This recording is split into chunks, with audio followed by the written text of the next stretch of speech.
ఎవరికైతే అసలు ఐటీ కంపెనీస్లో ఎలా ఉంటుంది, ఏం జరుగుతుంది, రియల్ ఫ్యాక్ట్స్ ఎలా ఉంటాయి, ఓకే, అది వర్క్ కల్చర్ కావచ్చు, హైరింగ్ ప్రాసెస్ కావచ్చు, ఆర్ ఎంప్లాయీస్ యొక్క యాటిట్యూడ్ కావచ్చు. ఎంప్లాయీస్కి మోస్ట్లీ నేను చెప్పే పాయింట్స్ మోస్ట్లీ తెలిసే ఉంటాయి. బట్ ఎవరైతే ఐటీ ఇండస్ట్రీలోకి ఎంటర్ అవ్వాలనుకునే వాళ్ళకి మాత్రం ఇవి తెలియకపోవచ్చు. సో వీళ్ళకైతే చాలా హెల్ప్ అవుతాయి. ఓకే, ఇవన్నీ కూడా నేను చెప్పేవన్నీ కూడా రియల్గా ప్రజెంట్ ఇండస్ట్రీలో జరుగుతున్నవి. Okay, so company to company కొంత వేరియేషన్స్ ఉండొచ్చు, కానీ మోస్ట్లీ ఇలానే ఉంటుంది అల్టిమేట్గా అయితే మాత్రం. ఫస్ట్ది ఏంటంటే కంపెనీ వర్క్ అనేది చాలా తక్కువే చూస్తుంటారు. జనరల్గా మనకి ఎన్ని అవర్స్ అని ఉంటుంది per day, 8 hours 10 hours or 12 hours వాళ్ళ కంపెనీని బట్టి ఉంటుంది. బట్ మనకి ఆ టైం దొరికేది మాత్రం కరెక్ట్గా 3 to 4 hours are 4 to 5 hours అంతే. అంటే ఎగ్జాక్ట్గా మనం ఫోకస్ చేసేది పర్ డే. మిగతా టైం అంతా మరి ఏం చేస్తారంటే ఎక్కువగా మీటింగ్స్ ఉంటుంటాయి, ఆర్ మెయిల్స్ సెండ్ చేయడం కానీ, మీటింగ్స్ కండక్ట్ చేస్తుంటారు. ఆ మీటింగ్స్లోనే ఎక్కువ టైం అయిపోతుంటుంది.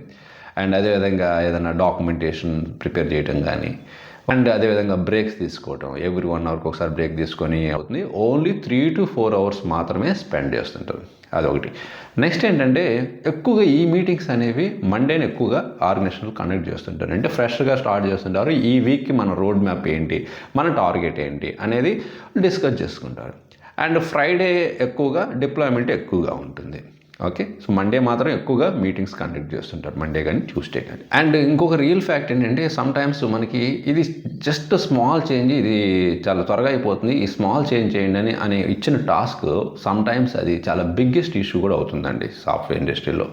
ఏదైనా డెవలప్మెంట్ రోల్ కానీ ఆర్ ఎనీ రోల్కి స్మాల్ చేంజెస్ ఎక్స్పెక్ట్ చేస్తారు, బట్ అది చాలా బిగ్ ఇష్యూ అవుతుంది అండ్ చాలా టైం టేకింగ్ కూడా అనమాట. స్మాల్ ప్రాబ్లం అయినా సరే మనం దాన్ని జాగ్రత్తగా కేర్ఫుల్గా ఫిక్స్ చేసుకోవడం చాలా మంచిదన్నమాట. అండ్ నెక్స్ట్ ఏంటంటే మనకి కంపెనీస్లో ఎక్కువగా ఎవరైతే హడావుడి ఎక్కువ చేస్తుంటారో, ఓకే, అంటే విజిబిలిటీ కోసం ఎక్కువ చేస్తుంటారు. విజిబిలిటీ ఉండటం కరెక్టే, కానీ మరీ ఓవర్గా చేస్తుంటారు కొంతమంది. నేను ఏదో పెద్ద వర్క్ చేస్తున్నట్టు అని కనిపించడానికి.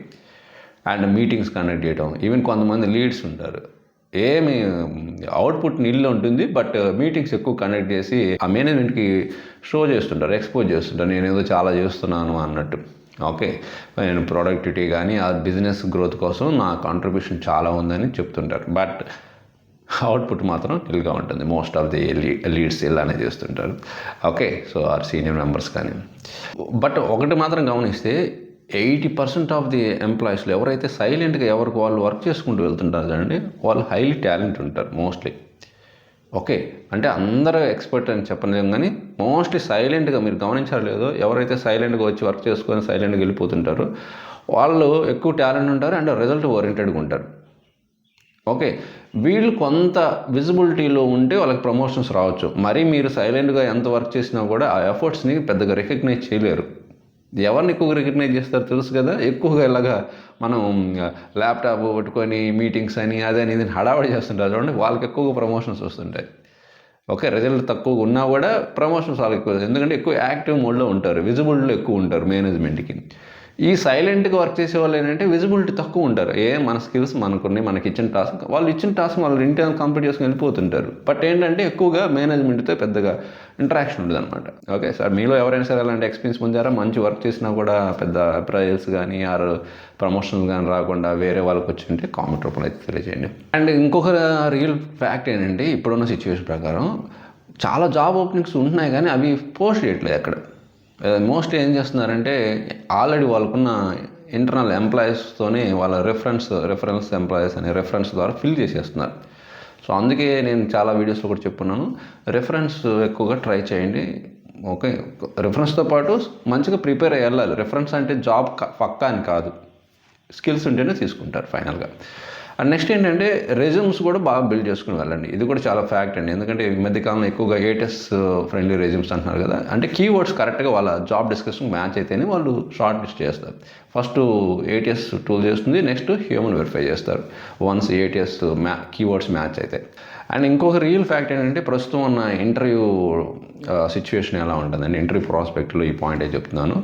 మీరు ఎన్నిటికి ఆన్సర్ చేశారనే కాదు కరెక్ట్గా వాళ్ళు హైర్ చేసుకునేది, మీ ఎన్నిటికి ఆన్సర్ చేసేదానికంటే కూడా మీ వే ఆఫ్ థింకింగ్ ఎలా ఉంది, మీకు క్లియర్గా ఉందా లేదా, మీ ప్రాబ్లమ్ని సాల్వ్ చేయడం క్లియర్గా ఉందా లేదా, మీ థింకింగ్ క్లియర్గా ఉందా లేదా, అండ్ ప్రాజెక్ట్లో మీరు ఎలాగ దీన్ని ఇంప్లిమెంట్ చేశారు అనేది వాళ్ళు ఎక్కువగా కన్సిడర్ చేస్తున్నారు. అండ్ ఇంకోటి కూడా చాలామంది బాగా స్కేర్ అవుతుంటారు, ఫీల్ అయిపోతుంటారు. అరే డెడ్ లైన్ టైం అని ఇలాగా ప్రాజెక్ట్ రిలీజ్ చేశారు, లేకపోతే చాలా ఇష్యూస్ రైజ్ అయినాయి.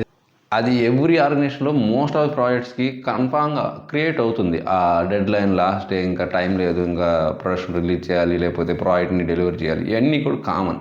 దానికి మీరు పెద్ద టెన్షన్ పడి ఏది ఫీల్ అవ్వటం కరెక్ట్ కాదు. బట్ ఇన్ టైంలో వచ్చిన ఆ టాస్క్ను కంప్లీట్ చేసుకుంటూ వెళ్ళండి.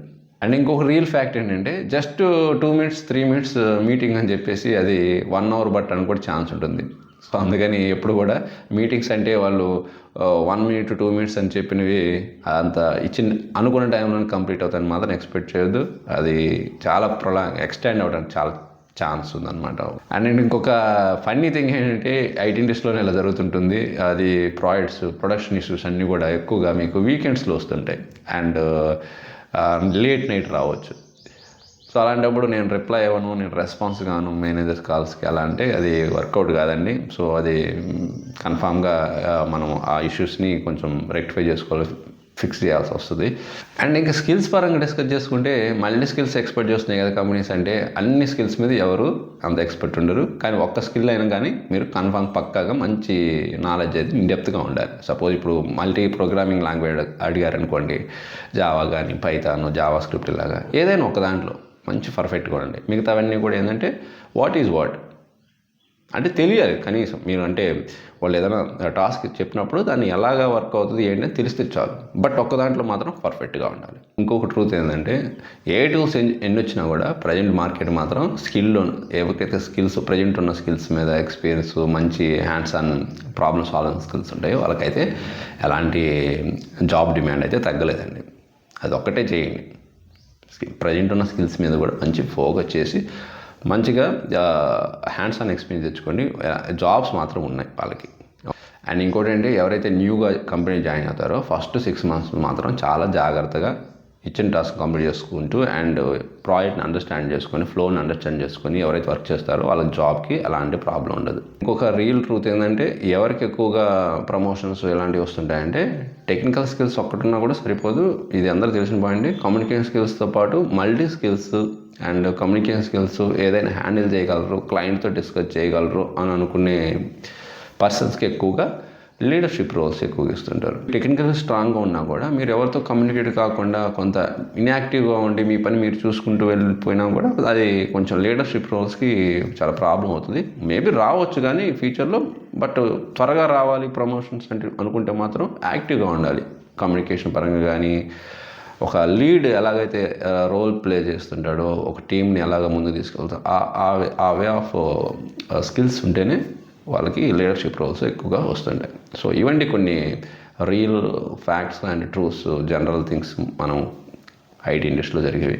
సో ఈ పాయింట్స్ కాకుండా మీకు తెలిసిన ఏదైనా వాల్యుబుల్ పాయింట్స్ కూడా యాడ్ చేయాలనుకుంటే కామెంట్ రూపంలో యాడ్ చేయండి. మన ఫాలోవర్స్కి అండ్ వ్యూవర్స్ అందరికి కూడా హెల్ప్ అవుతాయి. ఓకే, సో ఇలాంటి more latest technical and motivational and latest IT organisation related videos కోసం మన లక్కీ టెక్ ఫాలో అవ్వండి అండ్ ఫ్రెండ్స్కి షేర్ చేయండి.